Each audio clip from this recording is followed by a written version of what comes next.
con algunas reflexiones que estuve trabajando en las últimas semanas también. Y nada, porque me parece que también es importante empezar a considerarlo. Les agradezco a todos los alumnos que están presentes por su atención y por también estar hoy viernes a la noche. Yo sé que cursar a veces no es lo más fácil del mundo después de haber trabajado toda la semana y después de haber pasado toda la semana por encima. Así que les agradezco a todos por estar y les agradezco a las autoridades de la universidad por la invitación. Un poquito, algunos 5 o 6 puntos de reflexiones personales para que podamos pensar producto de esta pandemia. Yo creo que en primer lugar el COVID-19, esta pandemia, en alguna forma es un catalizador de muchas de las cosas que ya venían sucediendo y que básicamente empezó a visibilizar y a impulsar también muchas de las cosas que se venían viendo.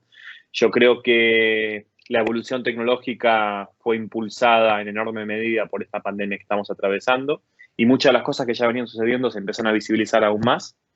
Creo que, en segundo lugar, las curvas de preferencia de consumo están cambiando drásticamente y modelos de negocios que se proyectaban que iban a ser o que eran muy exitosos como Airbnb, por ejemplo, o modelos colaborativos de oficinas como WeWork, empiezan a verse obligados abruptamente a reconfigurar sus modelos de negocio. Y claramente las curvas de preferencia de consumo cambiaron porque la gente ya no consume tanto espectáculos, porque en vivo, presenciales, no consume turismo, la industria gastronómica está en una crisis gigante, porque cambia también sus modelos de negocio. Entonces, creo que esa curva de preferencia de consumo también nos dan oportunidades también de otras industrias de empezar a vislumbrar también cómo va a ser el futuro cercano. Como tercer punto, me parece que, me parece porque prefiero hacer estos 5 puntos porque me parece que es contextualizar también lo que estamos viviendo todos y creo que es necesario antes de empezar a la charla y la presentación específica de tecnología. Creo que en tercer lugar, y esto no es algo tan optimista, pero hay otros virus esperando, que estos virus quizás no nos impacten a los seres humanos, pero quizás sí impacten a los peces o a otras especies animales. Y que eso también tenemos que estar preparados porque se puede llegar podemos empezar a ver otros brotes de otros virus que hay esperando. Y que lamentablemente, ligado al cuarto punto, no hay una vacuna todavía disponible. Quizás llegue el año próximo, quizás llegue en 2021. No sabemos si va a haber vacunas para todos. Quizás va a ser como la vacuna de la gripe, que tengamos que darla, que una porción de la sociedad se la tenga que dar todos los años, también para poder prevenirse. Y no sabemos todavía si todos los países lo tendrán y cómo va a ser esa distribución también de esta solución. Creo que como quinto punto también la globalización está en alguna forma tambaleando, porque es el primer momento de la historia de la humanidad que toda la humanidad está luchando contra un fin común. Y creo que el concepto de globalización y de las economías de todo el mundo están tambaleando. Entonces creo que también eso es importante. Y creo que en sexto lugar estamos viendo que el Estado dictador se está imponiendo, que los países que mejor están manejando esta crisis son países como China, como Singapur, como Corea, que son estados con una tendencia más a la organización también y a la imposición social. Entonces, yo creo que estamos frente a una era donde se termina la era del individualismo y donde estamos viendo que claramente tenemos que empezar a trabajar en equipo para poder combatir los grandes temas y grandes asuntos globales. Les voy a compartir la pantalla ahora. No les quería dejar de transmitir un poco estos conceptos. Marce, confirmame nada más si se me ve bien la pantalla. ¿Se está viendo? Perfecto, perfecto. Muy bien.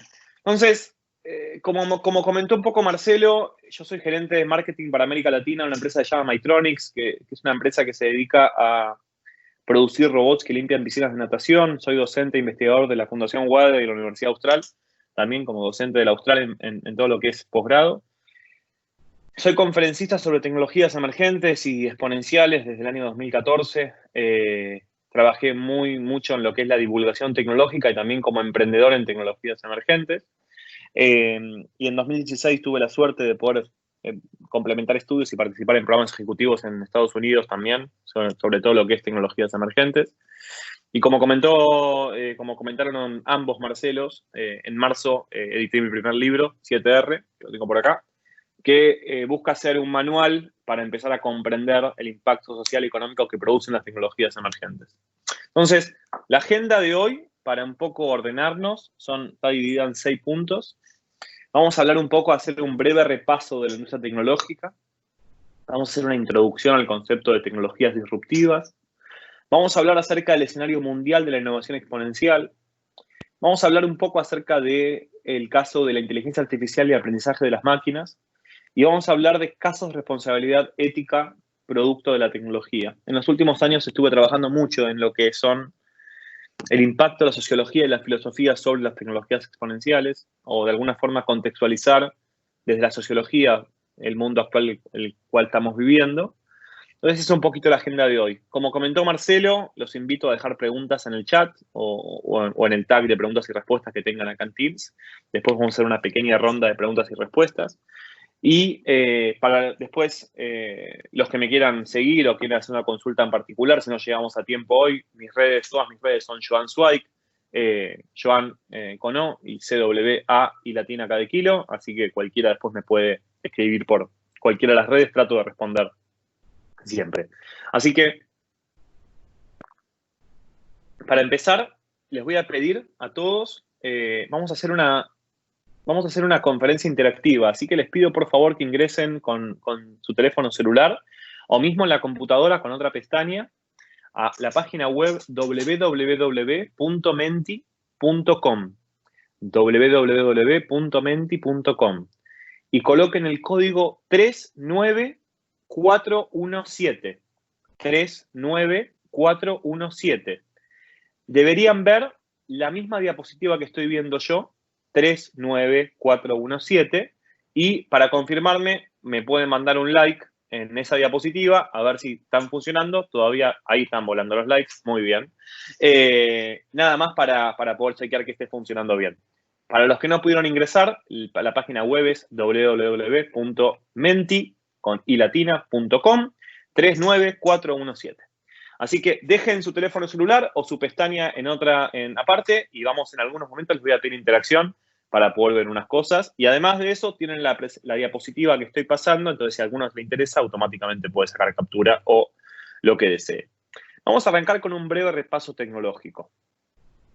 En la historia de la humanidad, en la historia de la modernidad contemporánea, desde el siglo XVIII, empezamos a ver que hubo 3 revoluciones industriales decretadas universalmente. Entonces, empezamos a ver que hoy estamos transitando una teórica 4ª revolución industrial. Y empezamos a ver también que la evolución del rendimiento tecnológico fue siempre superior a la evolución del rendimiento biológico, es decir, al crecimiento de la performance técnica del cerebro humano. En otras palabras, tenemos el mismo cerebro humano como órgano que en la prehistoria, que Tutankamón. Pero la tecnología empezó a evolucionar, valga la redundancia, exponencialmente. Entonces empezamos a ver que las revoluciones industriales realmente marcaron una brecha entre la capacidad de performance técnica de la tecnología y nuestro cerebro, nuestra capacidad biológica. Hay un estudio que se pregunta cómo va a ser el cuerpo del ser humano de acá a los próximos 100 años. Se publicó hace unos par de meses por Bloomberg y el estudio demuestra conclusiones bastante sencillas. La primera es que el cuerpo del ser humano va a ser en promedio, de acá a los próximos 100 años, un 15%, vamos a ser un 15% más gordos y vamos a ser un 25% más gordos en promedio mundial y un 15% más altos. Pero biológicamente empezamos a ver que el cerebro está creciendo, pero de una forma lineal y muy, muy paulatina. Y la tecnología sigue evolucionando a ritmos exponenciales. Y esta 4ª revolución industrial, que hoy en día estamos conversando, esta 4ª revolución industrial que todavía no hay una entidad que la pueda decretar universalmente, está ligada a 2 grandes tendencias en tecnología que tenemos que tener muy presentes hoy en día. La primera tendencia es que la tecnología está permitiendo que lo que era de muy pocos se masifique. Lo que estaba disponible para un grupo muy pequeño de personas se empieza a masificar cada vez más.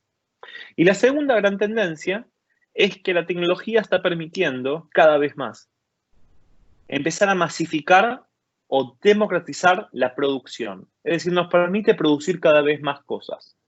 Entonces, esas son dos tendencias que tenemos que tener en claro para empezar a analizar esto que estamos conversando. Y desde el siglo XV aproximadamente, empezamos a ver que hubo diferentes tecnologías, diferentes momentos, diferentes puntos de inflexión que realmente marcaron un antes y un después en la vida humana. Invenciones técnicas como la imprenta, invenciones técnicas como el telescopio, invenciones técnicas como el telégrafo, como el teléfono, como el avión, como la llegada del hombre a la luna, la invención de Windows, la invención de la computadora personal, por supuesto. Y como ven en la curva, desde el siglo XV al siglo XIX, los momentos eran de alguna forma espaciados. Y lo que terminó pasando a partir del siglo XX, y hoy más que nada, es que los tiempos de invenciones tecnológicas que cambian la vida cotidiana, o nuestra vida cotidiana, son cada vez más pequeños y los tiempos son mucho más cortos y mucho más dinámicos. Entonces, la tecnología no es el único motor de cambio social, pero sí es un gran responsable de muchos avances que hoy en día tiene el mundo. Entonces empezamos a ver que los tiempos son mucho más cortos en ese sentido. Si vemos el siglo XX, por ejemplo, algunas invenciones tecnológicas que cambiaron la historia de la humanidad, podemos encontrar el aire acondicionado, la televisión, la penicilina, la televisión a color, la bomba atómica, la tarjeta de crédito. Todas invenciones que cambiaron de forma drástica nuestra vida cotidiana. De forma drástica nuestra vida cotidiana. Estas son tecnologías que son denominadas disruptivas. ¿Por qué? Porque generan un cambio brusco en nuestra vida cotidiana. Son tecnologías que generan un cambio brusco en nuestra vida cotidiana. Desde la primera película sonora hasta la invención de la penicilina o hasta la tarjeta de crédito, que modificó de una forma abrupta nuestra vida cotidiana. Y que en esa modificación abrupta también generó nuevos modelos de negocios, nuevos modelos de relación social, nuevos modelos de comunicación. Muchísimos modelos que antes no eran posibles producto de esa tecnología. Entonces, algo que podemos empezar a concluir es que la evolución biológica, porque es verdad que evolucionamos, o la biología va evolucionando en forma lineal, sumado a la acelerada posibilidad tecnológica, porque la tecnología va cada vez más, va acelerando y va produciendo cada vez más cosas, está produciendo transformaciones sociales, está produciendo transformaciones industriales, económicas y políticas. Es decir, la biología en conjunto con el acelerado crecimiento tecnológico está permitiendo, o produciendo, mejor dicho, transformaciones en materia de cómo nos relacionamos socialmente, en materia de cómo producimos o cómo entendemos la industria, en materia de modelos económicos y también en materia de legislativo. Eso es importante para empezar a tener. Y si tomamos los últimos 30 años del mundo, desde 1990 hasta hoy, hasta el 2020, el mundo cambió quizás mucho más que en los últimos 200 años de la historia de la humanidad. En los últimos 30 años el mundo cambió, desde mi punto de vista, muchísimo más que en los últimos 200 años de la historia de la humanidad. Y en tres ejes de transformación, yo creo que empezamos a vislumbrar los cambios. No voy a hablar en esta charla acerca de la importancia que cobran los teléfonos celulares o las redes sociales en nuestra vida cotidiana hoy en día. Esta es una imagen, por ejemplo, viral, que quizás alguno la vio, de la asunción del Papa del 2005 versus la asunción del Papa en el año 2013, en la Plaza San Pietro, en el Vaticano, y está sacada del mismo ángulo, es una foto de la NBC, que algunos autores dicen que pasamos de una sociedad de la observación a una sociedad del registro permanente. Y esta foto lo refleja de una forma muy, muy clara, en algún punto. Algunos autores teóricos denominan que estamos ingresando a una tercera fase en cuanto a la sociedad, que es una sociedad de la inmersión, donde queremos formar parte de la imagen. No solamente nos basta con registrarla desde afuera, sino que queremos ser parte de la imagen cada vez más. Y quizás el instrumento o la llave de esto fue la invención de la selfie en algún punto.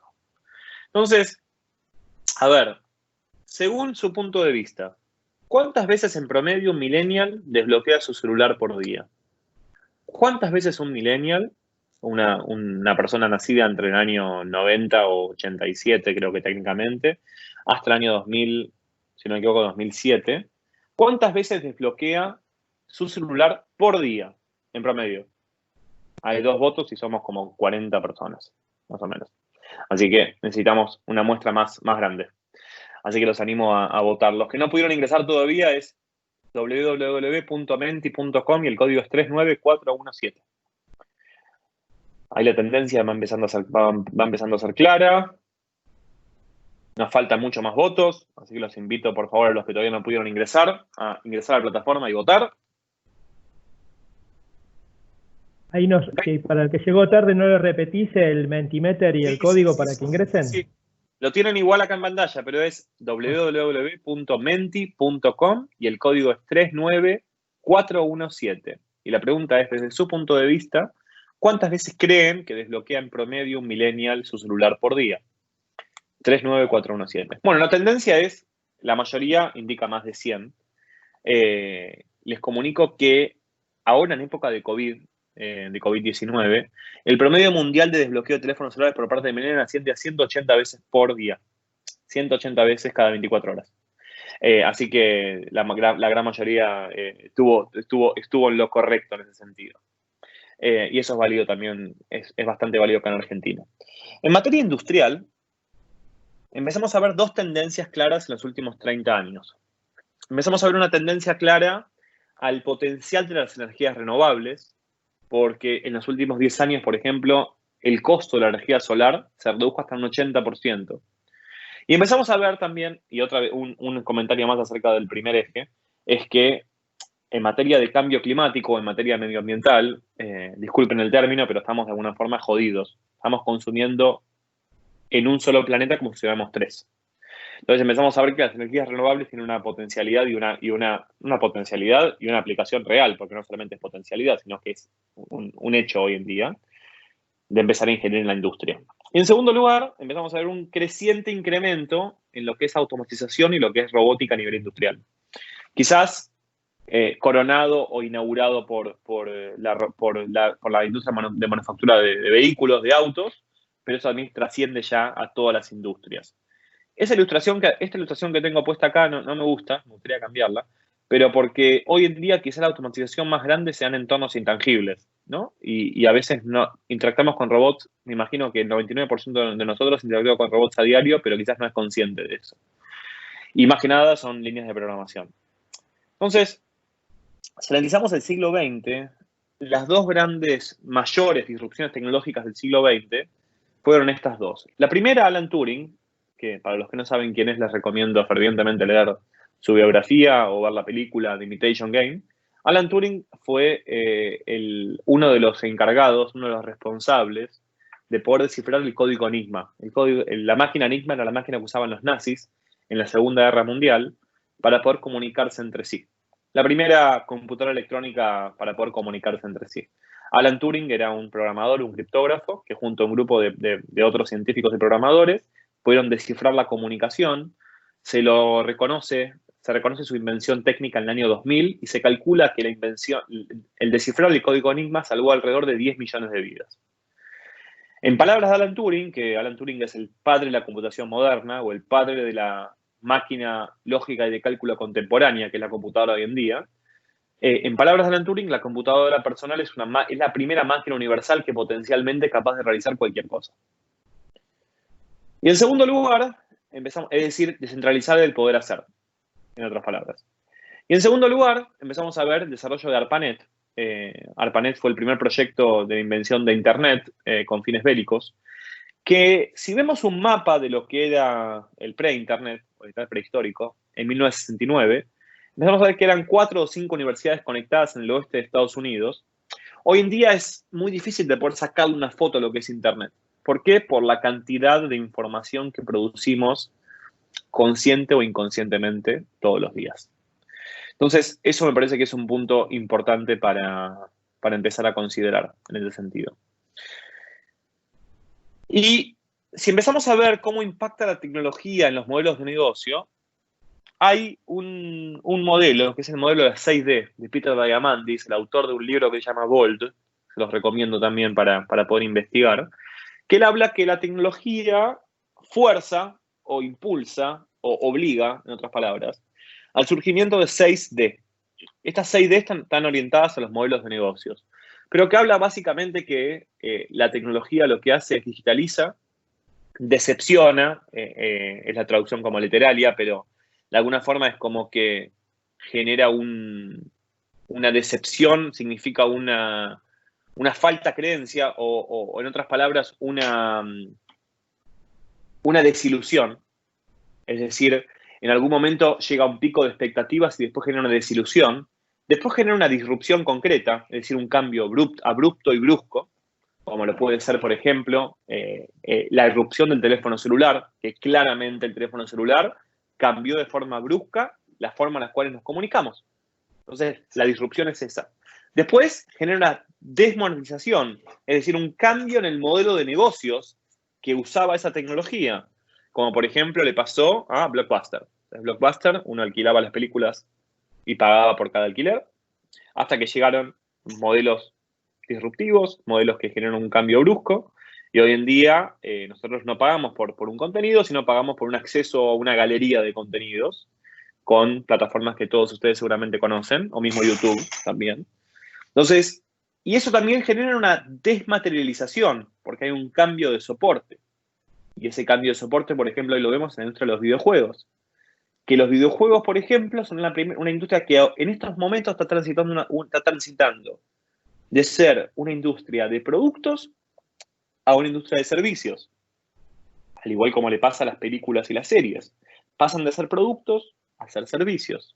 Es decir, tenemos que empezar a entender esto porque son cosas... Y después, como última etapa, democratiza.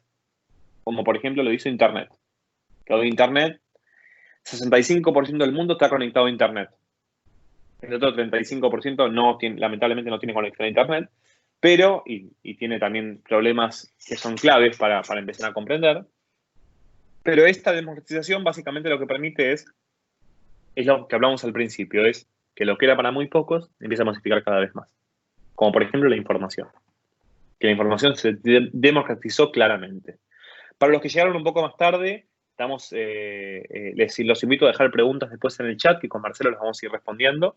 No quería dejar de avisar eso, para hacer una pequeña ronda de preguntas y respuestas después.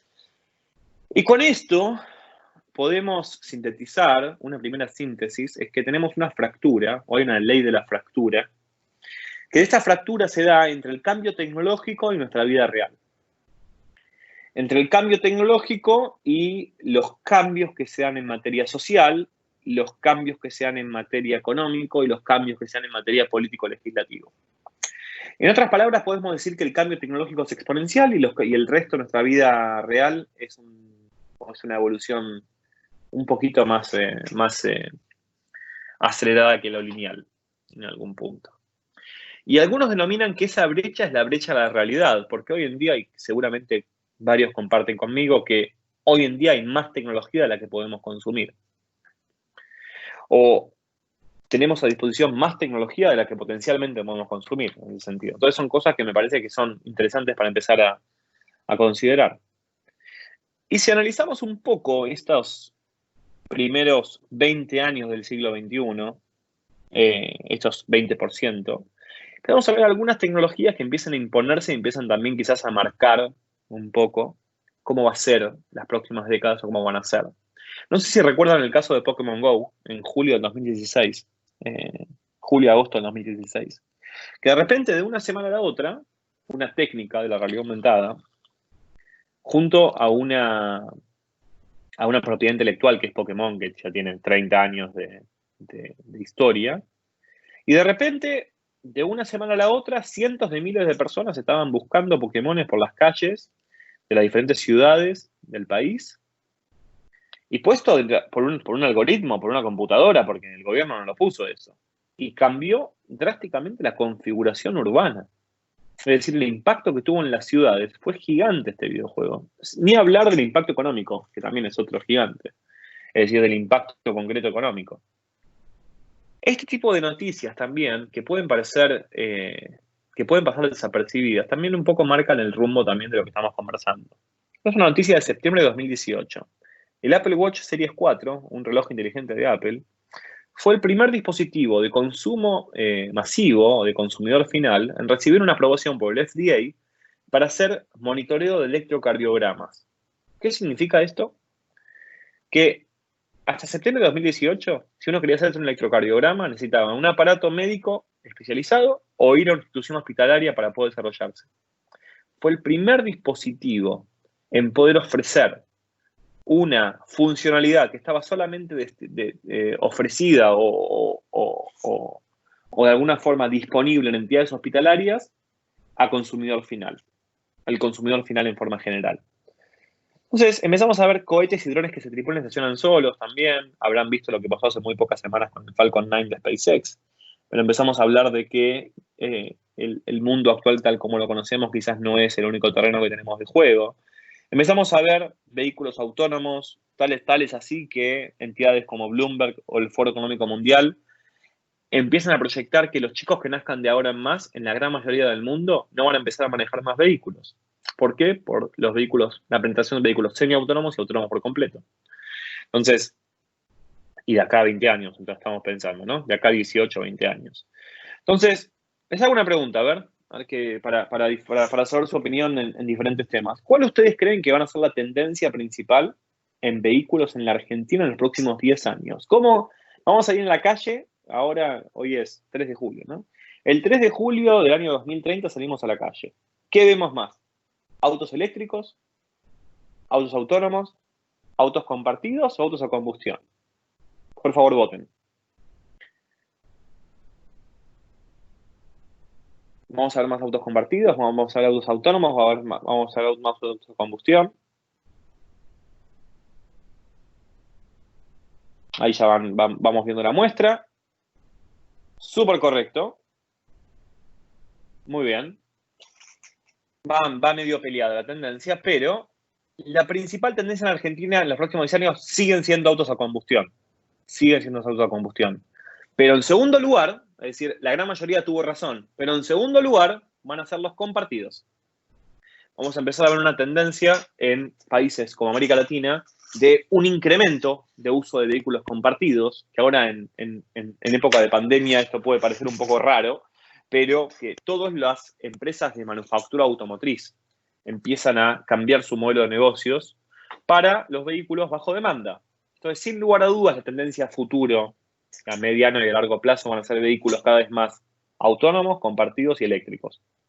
Pero en un futuro, de acá a 10 años, vamos a empezar a ver más autos a combustión y más vehículos compartidos, como empieza a suceder en otros países del mundo.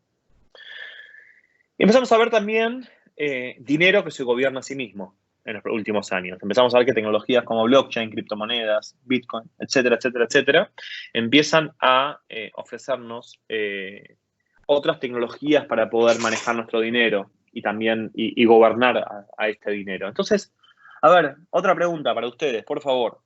¿En qué tecnología o soporte confían más para administrar su dinero? Ustedes, ¿confían en el efectivo? ¿Confían en el home banking? ¿En los bancos virtuales o los bancos digitales? ¿O confían en las criptomonedas? Por favor, voten. Gracias por su feedback, que este es súper importante. La gran mayoría sigue votando en el home banking. Hay uno que vota en las criptomonedas, otro que vota en los bancos virtuales, 5 en el efectivo.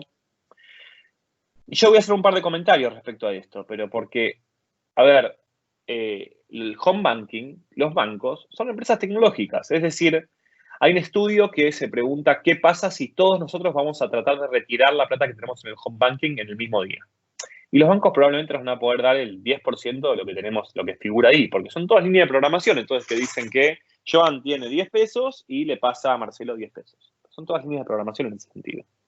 Entonces, el home banking termina siendo en una empresa una tecnología puntualmente. Y también tenemos que recordar que el dólar está respaldado en oro es un mito desde los fines de la década del 70. Es decir, el único respaldo que tienen las monedas son los gobiernos que emiten esa moneda. Entonces, me parece súper interesante empezar a pensar en términos de confianza y en soporte para administrar su dinero, porque eso también va a ir cada vez más girando, más virando, y la realidad es que también el dinero se está desmaterializando. Es decir, principalmente a partir de la década del 60, con la masificación de tarjetas de crédito, vamos a ver cada vez más una desmaterialización gigante de lo que es el billete en soporte de papel. Aunque también hoy en día la gran mayoría de las operaciones en Argentina se realizan en efectivo a nivel de consumo. Yo me animo a decir que el 70% se sigue manejando en efectivo, pero empezamos a ver una tendencia también clara respecto a este tema. Y esto me parece que son gráficos, pero lo que me parece interesante ahora para ir avanzando es que la evolución tecnológica fue en gran parte responsable de esta realidad que estamos conversando. Fue en gran parte responsable de las posibilidades que hoy en día nos da la tecnología. Fue en gran medida responsable de estos avances que estamos conversando en materia de confianza, en materia de disponibilidad, en materia de accesibilidad. Hoy en día, algunos autores hablan de era de abundancia. Pero cuando hablamos de abundancia, no hablamos de abundancia de recursos, sino hablamos de abundancia quizás de intangibles. Pero esa abundancia de intangibles hoy nos permite, le permite a cualquier persona del mundo, de verdad, poder estar viendo, no sé, desde un contenido en YouTube hasta hacer aprender una habilidad concreta o hasta estudiar en la mejor universidad del mundo gratis. Entonces, en materia de accesibilidad, nos permite, por ejemplo, contactar a cualquier empresario del mundo por un mensaje privado, cosa que hace 20 años era algo impensado. Yo no podía llamar a una empresa a pedir, hola, ¿puedo hablar con el director general? No, seguramente no me iba a atender. Hoy en día tenemos la posibilidad de esa abundancia de la accesibilidad y del poder hacer en ese sentido. Entonces, y yo creo que, no sé si hay algún micrófono abierto, les pido porfa que si lo pueden ir silenciando, que tengo como unos ruidos que no sé si soy yo. Pero yo creo que aunque el mundo en muchos aspectos está mejorando, pese a esta pandemia, que ojalá que termine muy pronto y ojalá que se resuelva y se encuentre una vacuna muy rápido, yo creo que las amenazas que hoy en día estamos enfrentando son mayores que antes. Las amenazas que hoy en día enfrentamos son mucho mayores que antes, son mayores que antes. Y estas amenazas están más que nada vinculadas a que tenemos que hacer una diferencia entre lo que es empleo y lo que es tarea. Porque si yo le pregunto a cualquiera de ustedes en sus empleos cuántas tareas realiza, y probablemente me va a poder responder 15, 20, 25 tareas. Estoy seguro que me van a poder responder varias tareas. Pero acá creo que la mayor amenaza que hoy en día estamos enfrentándonos es que las tareas más operativas o más reiterativas, a ver, ahí está. Las tareas más operativas o más reiterativas del ser humano, o más tediosas, o más manuales, tienen una tasa de automatización mayor a las tareas quizás, o denominadas quizás de habilidades más blandas, como por ejemplo las habilidades de negociación, las habilidades de asistencia a otro, las habilidades de llegar con ideas creativas. Entonces, hoy en día tenemos que empezar a ser conscientes de esto y entender que si nosotros queremos tener un menor riesgo a poder ser automatizados o automatizables, lo que va a terminar pasando es que tenemos que empezar a hacer una mea culpa y empezar a entender cuáles tareas nuestras diarias son tareas más reiterativas o son tareas más de habilidades blandas o negociación. Y también tenemos que ser conscientes que nosotros como humanos nos adaptamos a la tecnología y la creamos, obviamente, también, y la usamos. Pero que también la tecnología avanza más rápido de lo que nos podemos adaptar. Hoy en día, mismo a mí, que yo también soy docente, tal como sus profesores, también en algún punto también nos cuesta adaptarnos a esta realidad, que nos estamos de alguna forma obligados forzosamente a dar estas clases. Porque si me preguntan a mí, yo prefiero mucho más dar una clase presencial, porque hay otras cosas que pierdo en la clase virtual. Entonces, hoy en día quizás estamos acostumbrados a que un servicio de entrega nos pueda entregar una pizza por una bicicleta o una moto. Pero si el día de mañana viene un dron y entra a mi living y deja la pizza, yo no sé si cuánto me gusta. Entonces podemos aceptar que la tecnología siga avanzando, pero que la adaptabilidad humana va creciendo, pero en algún punto la brecha también va a seguir creciendo en ese sentido. Una buena noticia al respecto es que Argentina, un dato interesante, es que Argentina tiene la tasa de adaptabilidad tecnológica más grande de toda América Latina. Es decir, somos el país que mejor se adapta a la tecnología de toda América Latina. ¿Será por un tema cultural, de que estamos acostumbrados a ritmos muy dinámicos y muy cambiantes? Pero es la realidad hoy en día en comparación a América Latina. Y acá, por ejemplo, les pregunto, ¿cuántos de ustedes tienen teclados físicos? Y acá les hago otra pregunta. Según su criterio, y no vale acá buscar, ¿en qué año creen que se patentó la pantalla táctil? El teléfono celular. ¿En qué año, según su criterio, creen que se patentó la pantalla táctil? Porque, otra vez, estoy seguro que probablemente nadie en la sala esté usando un teclado QWERTY, Pero me parece interesante empezar a hacer esta pregunta, porque pasaron muy pocos años desde que se patentó la pantalla táctil. Les va peleado entre 2005 y 2008, 2012, ¿hay alguno por ahí? El problema que tienen estas encuestas es que, como van viendo los resultados, se pueden inspirar en el resultado de otro, en vez de poner el resultado propio. Entonces es un poco, tiene un sesgo, pero bueno. La gran mayoría tiene razón, la pantalla táctil se inventó en el año 2008, la patentó Apple con el primer iPhone. Y fíjense en tan solo 12 años cómo cambió el mundo, ¿no? Porque hoy en día la pantalla táctil, ya nos olvidamos los teléfonos con teclado en algún punto. Entonces, una primera síntesis que podemos realizar, una segunda síntesis que podemos realizar es que las tecnologías disruptivas tienen tres principales características. Tienen una que es denominador común, que es que generan un cambio brusco y generan un desplazamiento tecnológico. Ese desplazamiento básicamente es de una tecnología establecida, se impone una tecnología disruptiva. Ese es el primer punto. El primer punto es la potencialidad, eso es lo que es transversal a todas las tecnologías disruptivas. El primer punto como característica es que tienen una potencialidad o un alcance en cuanto a áreas de negocio, a campos de aplicación muy, muy grandes. Es decir, no es que solamente la realidad virtual va a impactar los videojuegos o que la robótica va a solamente impactar la línea de producción. No. Si tiene una potencialidad en cuanto a áreas de aplicación o alcance a nivel de negocios muy, muy grande. La segunda característica que me parece importante destacar también es que las tecnologías disruptivas nos van a impactar a todos. Querramos o no, nos van a impactar a todos, directa o indirectamente. Y la tercera, me parece más interesante todavía, y creo que es la más interesante, es que están generando y modificando nuevos paradigmas sociales, nuevos paradigmas económicos, nuevos paradigmas políticos. Entonces, me parece que son interesantes para empezar a entender también cómo se mueve el mundo al respecto. Y si empezamos a analizar de acá a los próximos 5 años cuáles son las 6 tecnologías esenciales, mi libro se llama 7 porque agrego una más, porque son 7 tecnologías que yo trabajé directamente en los últimos años y cuento un poco también desde mi experiencia también, y agrego acá lo que es ciudades inteligentes a esas 6 tecnologías esenciales, por mi experiencia también en ese campo. Podemos encontrar un poco para poder entender un poco cómo se mueven estas tecnologías. Entonces, las 3 de arriba son quizás más de hardware, más duras, más fierreras, como la robótica, como la impresión 3D, como la realidad aumentada y virtual. Son tecnologías que básicamente lo que cambian es la reconversión de tareas operativas, cambian las formas de producción, cambia la forma de generar y consumir contenidos. Estoy básicamente nombrando cada una. Y las 3 de abajo son quizás más paradigmas digitales o son quizás más blandas. Como por ejemplo el blockchain y las criptomonedas, que cambia económicamente cómo entendemos la transferencia de valor. El Big Data, que básicamente busca empezar a tomar mejores decisiones con la cantidad de información que se producen a diario. Hoy en día hay muchísimos modelos de negocios que basan su modelo de negocio en capturar información, reconvertirla y poder ofrecerla al cliente. Mismo Facebook y Google, el 97% de los ingresos de Facebook y Google son productos de publicidad y esa publicidad se da a partir de entregar nuestros datos. Otra tecnología que también es esencial para los próximos años es Internet de las Cosas. ¿Por qué? Porque Internet va a estar cada vez más presente y más accesible en nuestra vida cotidiana.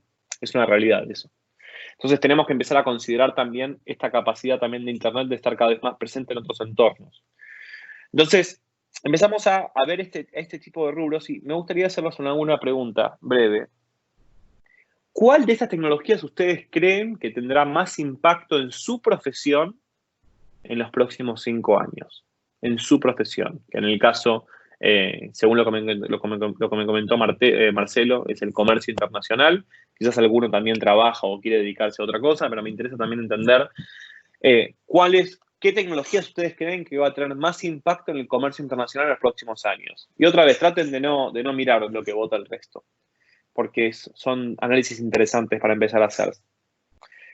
Pero es súper interesante, ¿eh? Esta votación me gusta mucho, mucho cómo está quedando, ¿eh? Muy, muy interesante, muy interesante. Porque si ustedes me preguntan a mí, y ya no soy un especialista en comercio internacional, empezamos a ver que la robótica y la inteligencia artificial claramente va a tener un impacto en el comercio internacional. ¿Por qué? Porque nos permite empezar a que las máquinas aprendan a tomar decisiones y que las máquinas puedan ejecutar tareas que hoy son operativas para el ser humano. La realidad aumentada y virtual también va a tener un impacto porque cambia la forma en las cuales consumimos o las formas en las cuales producimos para que el otro pueda consumir. El Big Data, desde mi punto de vista, es la tecnología que hoy va a tener más impacto en todos los sectores organizacionales. ¿Por qué? Porque de alguna forma estamos rodeados cada vez más de datos. Estamos rodeados de datos constantemente. Estamos abrumados de tantos datos. Estamos abrumados de tanta información. Y el blockchain y las criptomonedas, en materia no solamente de como pasarelas financieras o transacciones o pasarelas de pago, creo que también va a tener un impacto gigante en el comercio internacional en los próximos años. Y podemos hablar un poquito más en detalle en una ronda de preguntas y respuestas de esto, pero estos son datos súper interesantes, así que les agradezco por el feedback. Y un poquito lo que quiero ahora terminar, porque ya me parece más valioso poder hacer después una pequeña ronda de 3, 5 preguntas con ustedes, para poder debatir un poquito con ustedes y escucharlos. Es empezar también a entender que, primero de todo, los animo y yo como emprendedor hubo muchos emprendimientos que me fue más o menos bien, otros que me fue bastante mal. Así que en el camino al éxito creo que no hay accesos directos, no hay receta mágica. Entonces los animo también a emprender también también yo cada vez trato de no cultivar el miedo al fracaso. Yo creo que hoy en día más que nunca tenemos que experimentar y tenemos la posibilidad de poder experimentar. Hoy en día el mundo de hoy nos requiere cada vez más generar, aprender del fallo que tengamos y renovar y generar y aprender del fallo y generar y renovar y aprender del fallo y generar y renovar. No sé si se darán cuenta cuántas veces actualizan las aplicaciones, los desarrolladores de aplicaciones. Entonces, si van a las tiendas de aplicaciones, a Google Play, al App Store, a la tienda que sea, van a ver cómo las versiones se van todo el tiempo cambiando. ¿Por qué? Porque van generando una nueva función y se dan cuenta que no funciona, entonces van marcha atrás y vuelven. Entonces, el mundo de hoy, yo siento que nos da herramientas para poder probar, para poder aprender y para poder cambiar en el camino. Me parece que es algo muy valioso que antes no pasaba. Y creo que para sintetizar también un poco la charla y después dejarles un poco abierto a preguntas a ustedes, yo creo que hoy en día la información como tal, en estado bruto, yo siento que va a empezar a carecer de valor en los próximos años. En estado bruto. ¿Por qué? Porque a medida que tengamos mayor accesibilidad, la información va a estar. Ahora, la gran pregunta es qué hacemos con esa información. Y finalmente, ¿cómo tomamos mejores decisiones con esa información? Hoy en día, en etapa de pandemia, una de las grandes preguntas éticas que se realizan es, ¿damos información a cambio de privacidad?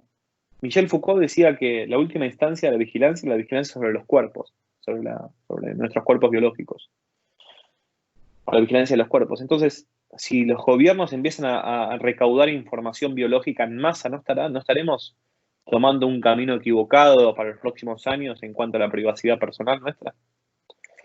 Entonces, siento que el mundo de hoy empieza a mejorar en forma analítica también la información, ese mar de información que hoy en día tenemos. Pero el gran fin, yo creo que es empezar a tomar mejores decisiones cada uno en nuestro campo y empezar a ser cada vez más conscientes que de acá no hay marcha atrás. De que no podemos tapar el sol con la mano.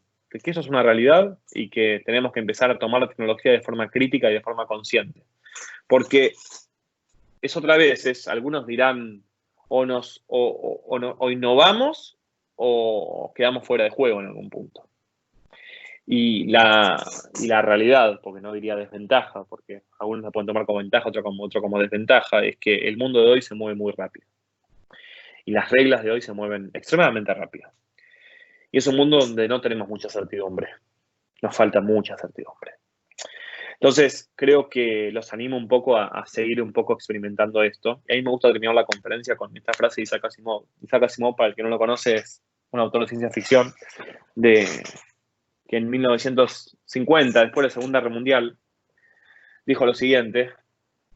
Decía que el aspecto más triste de la sociedad actual de la década de 1950, recuerdan el contexto, es que la ciencia ganaba en conocimiento mucho más rápido que la sociedad en sabiduría. Yo creo que tenemos que, hoy en día, más que nunca, tratar de invertir esa posición y de seguir ganando en sabiduría, porque la ciencia claramente, si toma un envión solo y con esfuerzo y con nitro y con turbo, va a seguir creciendo, obviamente, producto de la sabiduría humana. Pero creo que es una época donde tenemos que empezar a ser más resilientes, donde tenemos que empezar a fomentar el trabajo en equipo, donde tenemos que empezar a desarrollar capacidad, más empatía, donde tenemos que empezar a desarrollar más capacidad de escucha, donde tenemos que tratar de buscar soluciones. Los humanos tenemos una capacidad bastante única, que podemos hablar. Y hablando se logran cosas increíbles.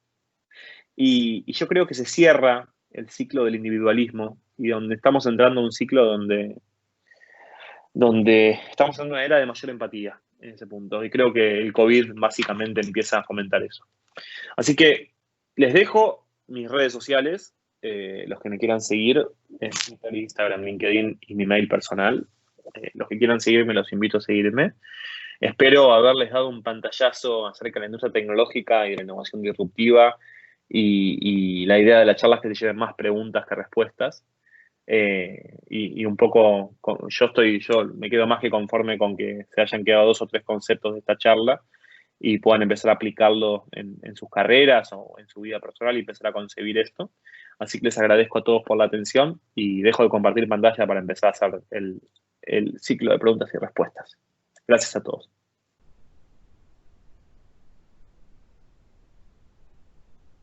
Ahí está. ¿Me ven bien? Perfecto, muy bien, Joan, muchas gracias. Muy bien, todo No, muy interesante. Y viste que alguna ya, cuando hiciste esa pregunta, ¿cuál es la tecnología que más va a impactar? Y en el comercio internacional se habla mucho de la aplicación del sistema de blockchain, ¿no? Acá Andrea Luft dice, a ver cuál es tu reflexión, la aplicación de sistemas de blockchain facilitarían las operaciones de comercio internacional, por ejemplo, automatizando contratos internacionales, seguros internacionales también pagos, con acceso a la información para todas las partes involucradas. ¿Qué podés decir al respecto? Coincido. Realmente la tecnología blockchain va mucho más allá que una tecnología que se usa como pasarela financiera. Es una tecnología que básicamente lo que hace es fomentar la transparencia y como bien comenta, ¿cómo se llamaba la alumna? Andrea Luz. Como comenta Andrea, también fomenta, además de la transparencia, fomenta el registro y la transparencia de registro. Y como bien comentó también, todo lo que es contratos autoejecutables también es una evolución gigante para la industria, así que coincido plenamente. Y no es que lo digo yo, lo dicen los grandes analistas internacionales que creen que realmente hay una capacidad gigante de la tecnología de empezar a influir en el comercio internacional en los próximos años y en los diferentes PBI de los países también. Al respecto, bueno, en tu libro hablas del blockchain y hablas también del Bitcoin, pero también algún otro libro al respecto, algún manual, algo para que los alumnos pudieran investigar más o conocer más de sistemas de blockchain. Les recomiendo el libro, un libro que es medio cabecera, que es Blockchain Revolution. El autor es La Revolución de Blockchain, el autor es Don Tapscott. Súper interesante. Tomamos nota. Sí, Don Tapscott, Blockchain Revolution, que se los recomiendo y que probablemente también hablan del impacto en el comercio internacional y en el comercio exterior. Yo en mi libro trato de dar un par de ejemplos de comercio exterior, pero me parece interesante que esta tecnología junto a los datos va a cambiar mucho en ese sentido. Así que le agradezco a Andrea la pregunta. Si repetís el autor nuevamente, porque... Don, D-O-N, Tapscott, T-A-P-S-C-O-T-T, Tapscott. Bien, muy bien. Ahí también hay otra pregunta de otro alumno. Dice, a futuro la automatización y la inteligencia artificial podría cambiar la forma de transportar mercadería en el comercio. Sí, por supuesto. Y yo creo que una de las tecnologías que está cambiando eso también es la impresión 3D, porque la impresión 3D también no tiene barreras económico-políticas o barreras regulatorias para el transporte de mercadería. Entonces, hoy en día, por ejemplo, hay empresas automotrices que venden repuestos para imprimir en 3D y esos repuestos uno compra la pieza y la puede replicar en una impresora 3D que tenga cercana a su hogar. Y eso, ahí estaríamos reduciendo envío aéreo, envío marítimo, envío terrestre, tasas de importación. No vengo a decir que no haya que pagar tasas de importación ni impuestos, no quiero decir eso. Pero lo que digo es que la tecnología está permitiendo también una democratización al respecto de lo que es la producción, ¿no? Eduardo Cachela pregunta, ¿hay algún organismo internacional que esté aplicando la tecnología 3D para la producción de alimentos a gran escala y cuyo objetivo es la de disminuir el hambre? Por ejemplo, sí, desconozco, creo que no. La tecnología de impresión 3D de alimentos hoy en día está en un pico inflado de expectativas, es decir, está demostrado técnicamente que es posible realizarse, pero hay más expectativa de la que potencialmente puede aplicar a nivel comercial. Todavía está en una fase demasiado experimental. Yo creo que, a ver, yendo a ese tema, creo que la biotecnología va a ser una solución clave para la alimentación de los próximos años. Se calcula que para el año 2050, de acá a los próximos 30 años, vamos a ser 10.000 millones de habitantes, 10.000 millones de habitantes en el mundo. Y la realidad es que no tenemos, hoy en día no tenemos recursos para dar proteínas a los 7.000 millones de personas que somos en el planeta, y en 2050 vamos a estar igual, porque la cantidad son limitadas. Entonces, la solución de la carne cultivada para poder alimentar el mundo, yo creo que es un camino clave para la alimentación mundial para de acá a los próximos 30 años. Y creo que son tecnologías que son claves en ese sentido. Sandra pregunta el tema de también impresión 3D y el arte. ¿Cuál es tu reflexión? Sí, a ver, la impresión 3D lo que permite es, para los que no conocen cómo funciona, lo que es, nosotros estamos acostumbrados a imprimir papel, a imprimir un Word, un PDF, un Excel, papel, ¿sí? Cualquier papel, ¿sí? Y el papel se imprime en dos ejes, eje X y eje Y, ¿sí? Lo que hace la impresión 3D es imprimir en eje X, en eje Y, perdón, en eje X, en eje Y y en eje Z, ¿sí? Entonces lo que va imprimiendo es por capas el material. Y para el arte lo que da es una posibilidad de poder producir un objeto sin que haya una matriz de por medio. Y el hecho de que no haya una matriz de por medio, lo que permite es otra vez, democratizar muchísimo la capacidad de la producción, de poder tangibilizar objetos hechos en computadora, pasarlos a un entorno, perdón, objetos realizados en computadoras, poder pasarlos a un entorno físico, es decir, pasar bits a átomos en algún punto. Y estamos acostumbrados siempre a pasar de átomos a bits, es decir, digitalizar. Entonces, la materialización, en lo que es el arte, yo le veo una aplicación directa porque las posibilidades realmente son gigantes en ese sentido, desde la creación digital. Bien. Acá también Eduardo Cachola pregunta, ¿existe alguna base de datos o de registro de robots inteligentes? ¿Hay alguna relación con base de datos? Vos estás en el tema de robótica, pero...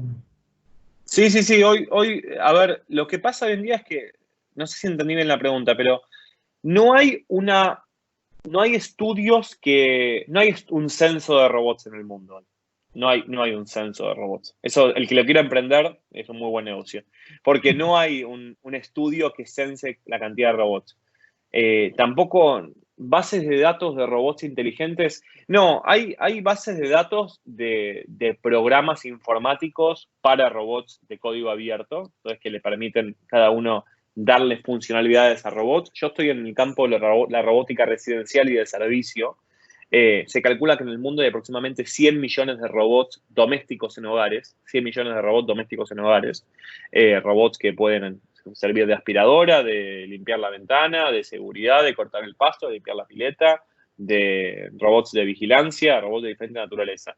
Pero no hay hoy bases de datos hay de lo que es la robótica en el campo intangible, es decir, de la programación. Bien. Acá hay una reflexión bastante grande. Dice, teniendo en cuenta que vivimos rodeados de señales y de información, nosotros en algún punto somos creadores de información y de señales todo el tiempo. Pero esto no nos afecta tanto como cuando hablamos de robótica y el lugar que ocupe en un lugar no muy lejano. ¿Qué lugar va a tener el ser humano en esto? Porque se habla mucho de la tecnología, pero no del ser humano. Mi pregunta es si el humano va a pasar a ser un dispositivo. A La ver, relación entre el ser humano y el robot, quiere... yo creo a ver, primero de todo, ¿cómo se llama el alumno que lo preguntó? Se llama Leonel Calarco. Leonel. Mira, Leo, primero de todo, el que te va a saber responder esa pregunta creo que es más la filosofía o la ciencia ficción. Si querés te recomiendo muy buenos filósofos o películas o libros que un poco analizan eso. Siempre hay la tecnología y la robótica puntualmente tiene como dos grandes corrientes religiosas, llamémosla. Una corriente más romántica, más como Wall-E o más como R2-D2 de Star Wars, que básicamente pone a la robótica en pos del beneficio humano.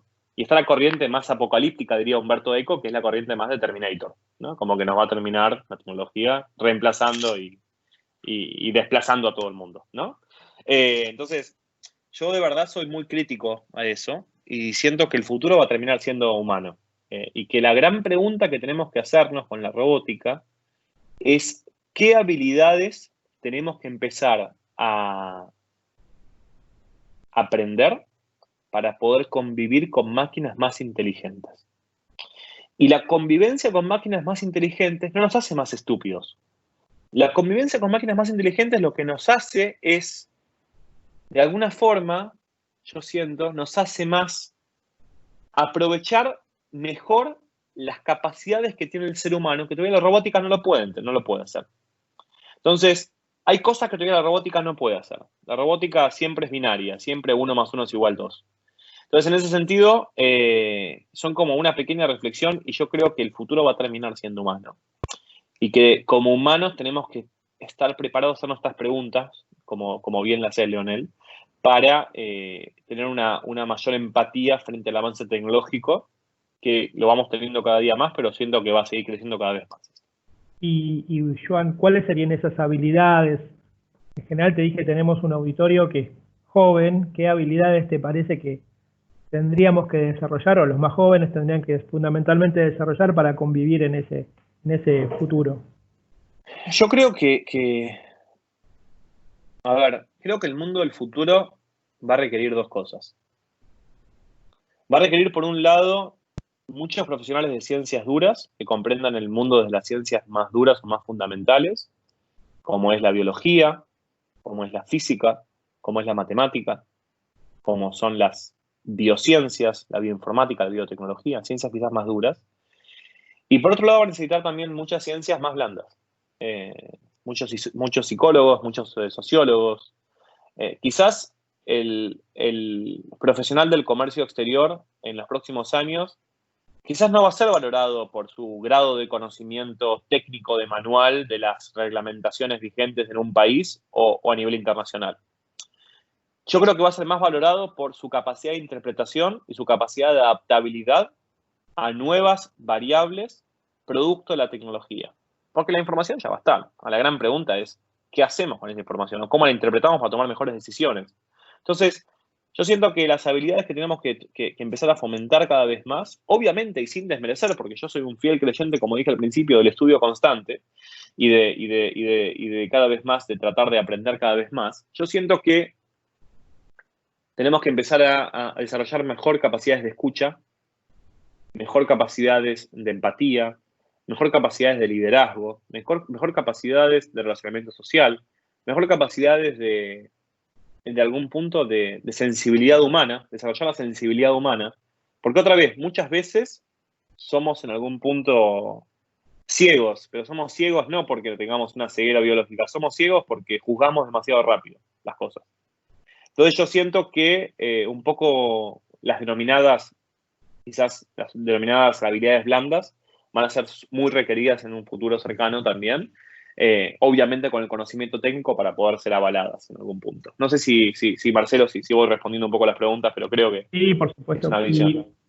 casualmente la última conferencia que hablaba la rectora del Instituto de Capacitación Aduanera, una de las preguntas fue esa, ¿no? Y ella dijo, no, el despachante de aduanas como existe actualmente se murió, se va a morir en un corto lapso. Es decir que, obviamente, tenemos que seguir estudiando para lo que vos decías, saber técnicas, pero seguramente las funciones del especialista en comercio no van a ser las del actual gestor del despachante actual, ¿no? Y uno tiene que estar muy atento para ver los cambios y cómo adaptarse a esa nueva situación. Y además, yo creo que el profesional también de comercio internacional y exterior del futuro, en algún punto también va a tener que tener una capacidad de adaptabilidad tecnológica también muy grande. Porque mismo hoy cambian las reglas del juego muy rápido. Y se calcula que va a seguir esto más rápido todavía. Entonces, sin perder el foco y sin perder los pies en la tierra, porque otra vez no es el objetivo ese, creo que tenemos que fomentar también mucho la adaptabilidad y estas habilidades lo que nos brindan es mayor adaptabilidad a estos cambios que hoy en día estamos necesitando. Bueno, Joan, la verdad, estamos más o menos en el tiempo, agradecemos muchísimo y bueno, también a los que les interese ampliar, el libro es muy interesante, muy fácil de leer también, lo escribiste con un estilo muy ágil, muy fácil de leer, así que también eso sirve muchísimo. Y bueno, nuevamente te agradecemos el tiempo, la participación, la charla y quedamos en contacto con las redes, ahora es más fácil. Yo te contacté por LinkedIn y me respondiste enseguida, así que eso ahora es mucho más fácil para todos contactarnos y comunicarnos. Gracias Marcelo por la invitación y a toda la gente, a todos los docentes del equipo. Gracias a todos los chicos realmente por la presencia también. Y quedo a disposición para lo que pueda ayudar, para lo que pueda ayudar a seguir pensando.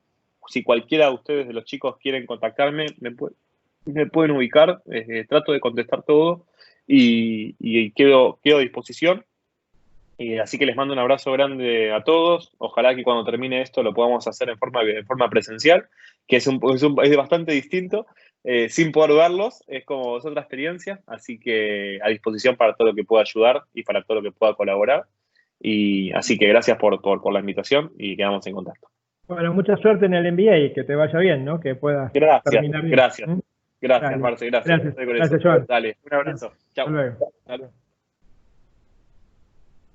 Bueno, chicos, gracias por la participación. Realmente creo que tuvimos un conferencista de súper nivel, de excelente nivel. No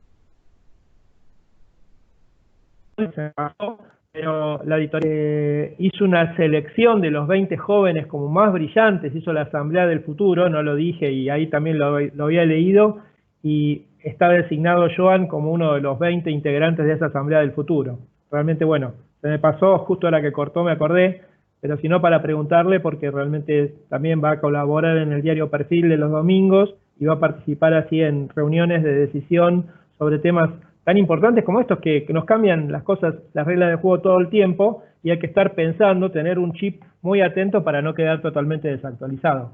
Por eso me pareció muy importante escucharlo y, bueno, ver la relación que tiene con la actividad que nosotros estamos estudiando y nos estamos capacitando. Como dijo Adriana Narváez el otro día, olvídense de las tareas actuales del despachante. Muere en el corto lapso muere. Cada vez la información, blockchain, vamos a hacer, Adriana me dijo, vamos a hacer una jornada en el próximo cuatrimestre de blockchain y Bitcoin, y su relación con el comercio internacional. Andrea preguntó eso y realmente vamos a ver todas las consecuencias que trae estos cambios relacionados con el comercio internacional.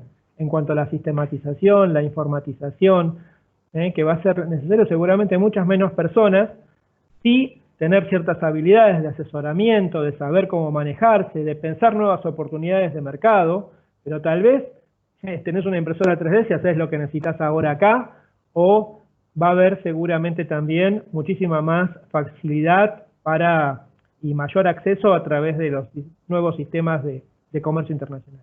Así que, chicos, un poco es eso el objetivo, hacer disparadores de ideas, de pensamientos, y para eso estamos. Vamos a seguir, como les dije, en el segundo cuatrimestre con esta nueva disposición que nos permite Teams, por suerte, que nos permite estar integrados, nos permite estar comunicados.